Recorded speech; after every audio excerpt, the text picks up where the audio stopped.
Blueprint for a better world. Last week we finished with the notion that God is on a mission to fix and repair the brokenness of this world. And He wants to offer us again a better world. And obviously, as the title says it, there is a blueprint that He drafted of how to get there. So what's in there in this blueprint? Let's roll it open and find out.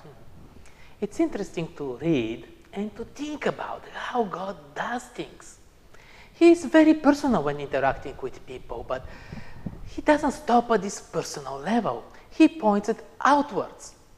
Through the stories of Enoch, Noah, Abraham, Isaac, Jacob, and the nation of Israel, God blessed them individually, but they were also a blessing for those around, and ultimately for all of us, preparing the way for the Messiah. Talking about the nation of Israel, God gave them laws, practices, regulations, and festivals, all to apply and to portray these principles where the blessings of God for us are also to be blessings for those around us. These are some of the things that we are looking at this week, and we start with the God who hears.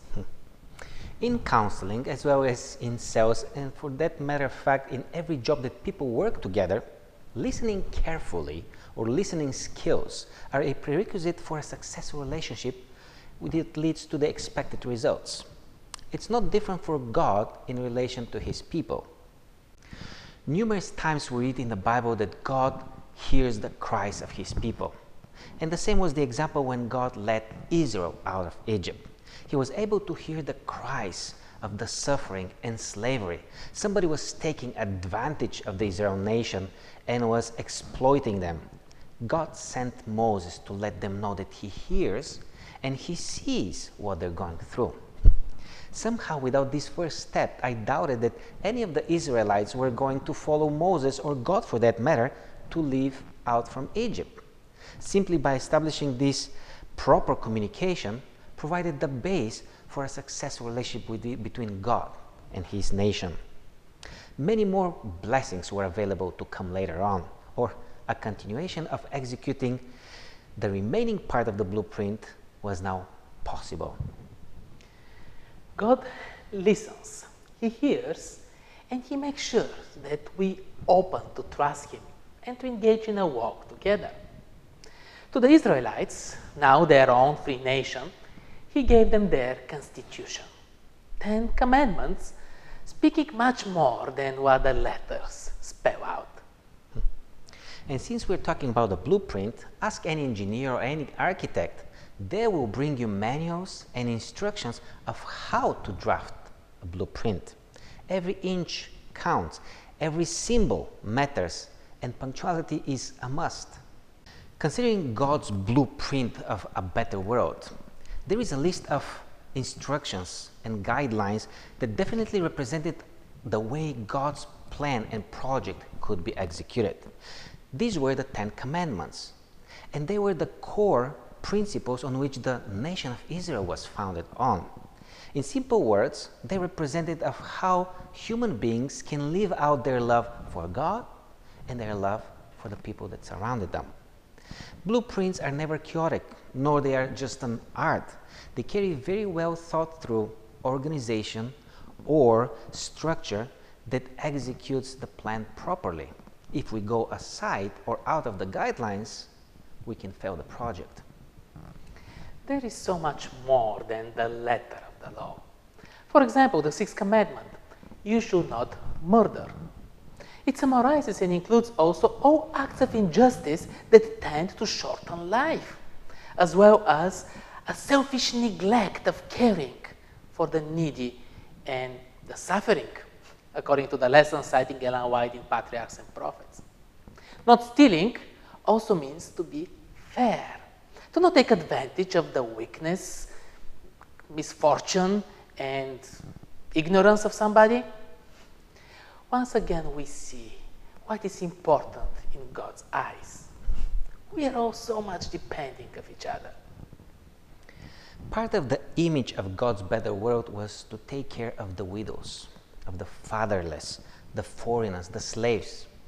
Have you ever asked honestly yourself, is this a good thing to take care of those people in the society? Because some people live and believe that the natural law of selection should kick in and take power over it and let them go and live their fate by themselves. But does this kind of thinking really make our world better?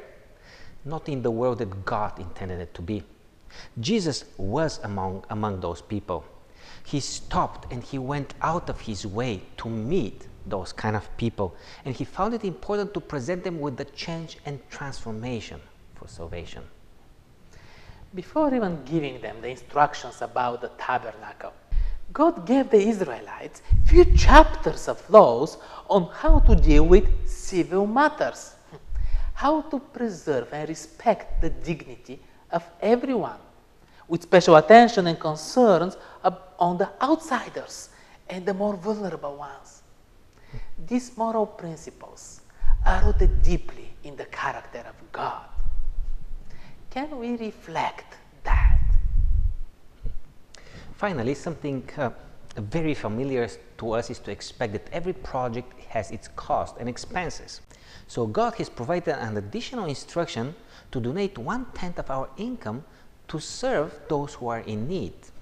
Also, a law for the land was established such as that every Jubilee year happened, which is every 7th year, any purchased or just lost land was to be returned to its original owner. Most of the blueprint instructions given by God were against the mainstream common sense practices in the nations surrounding Israel. However, Israel was to apply them in their lives in such a manner that it will shine the light of God given to them. For them, it was completely walk of faith.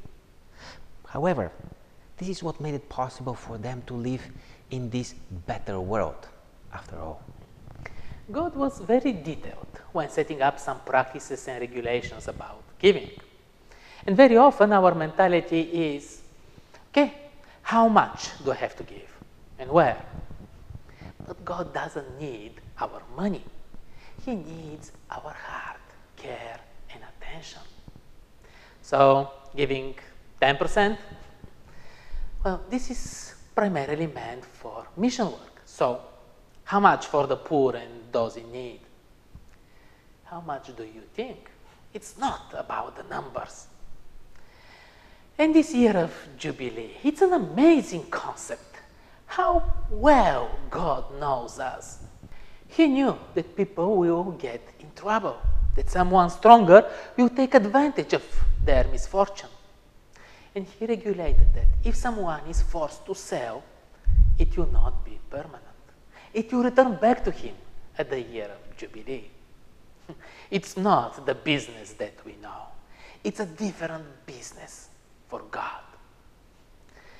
Hopefully, all this will change something in us. Our study will continue next week with the lesson Sabbath, a day of freedom.